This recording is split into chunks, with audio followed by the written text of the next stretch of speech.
बहुत पुरानी बात है। गौतम बुद्ध एक शहर में प्रवास कर रहे थे।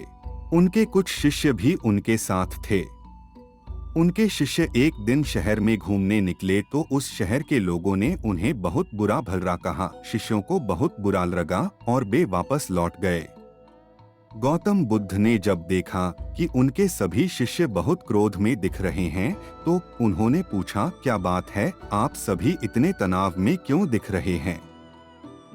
तभी एक शिष्य क्रोध में बोला, हमें यहाँ से तुरंत प्रस्थान करना चाहिए। जब हम बाहर शहर में घूमने गए तो यहाँ के लोगों ने बिना वजह हमें बहुत बुरा भला कहा।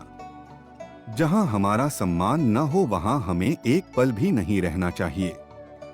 यहाँ के लोग सिर्फ दुर्व्यवहार के सिवा कुछ जानते ही नहीं हैं।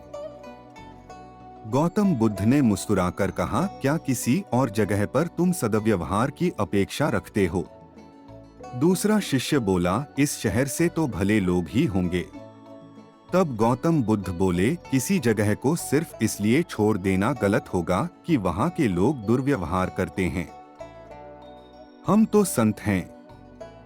हमें तो कुछ ऐसा करना चाहिए कि जिस स्थान पर भी जाएं, उस स्थान को तब तक न छोड़े जब तक अपनी अच्छाइयों से वहां के लोगों को सुधार न दें।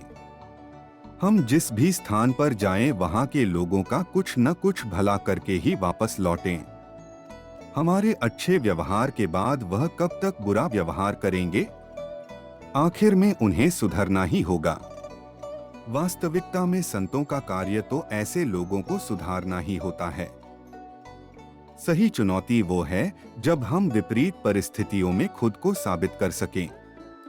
ये सभी बातें सुनकर बुद्ध के प्रिय शिष्य आनंद ने प्रश्न किया, उत्तम व्यक्ति किसे कहते हैं?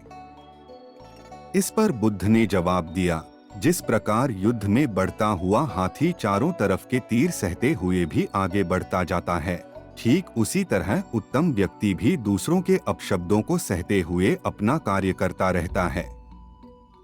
खुद को वश में करने वाले प्राणी से उत्तम कोई और नहीं हो सकता। गौतम बुद्ध की बात शिष्यों को अच्छी तरह से समझ में आ गई और उन्होंने वहां से जाने का इरादा त्याग दिया।